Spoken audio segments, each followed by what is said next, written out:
नाजरीन ये देखिए, ये है मेलिना आर्बोरिया का फूल।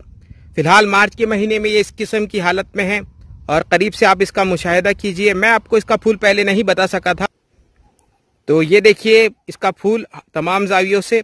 फिलहाल मार्च का महीना शुरू है और आज पहला रोज़ा भी है रमज़ान का, तो फिर भी लेकिन दरख्तों की जो एक साइकिल है वो अपनी जगह शुरू ही है। तो ये देखिए इसके फूल और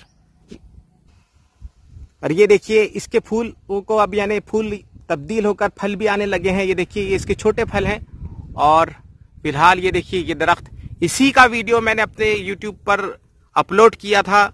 ये दरख्त जो है इसके जो फल होते हैं, जो कि ये देखिए इस किस्म से होते हैं, ये जो फल होते हैं ये एमनियोटिक फ्लूइड को बढ़ाने की एक बेहतरीन दवा समझे जाते हैं, बल्कि है। तो इसका भी आप मुआयना कर लीजिए, इन फलों का, इनकी जसामत का। मेरे हाथ की जसामत से आप इसकी जसामत का, इस फल की जसामत का अंदाज़ा लगा सकते हैं। मज़े में ये फल थोड़े से आम के मज़े की तरह होते हैं। तो फिलहाल यानी रमज़ान में अगर हो सके तो इन फलों का ज़ख़ीरा ज़रूर कीजिए और जंगलों का भी रुख कीजिए, ताकि आपको बहुत सारी चीज़ें फ़िलहाल मार्च में नज़र आए।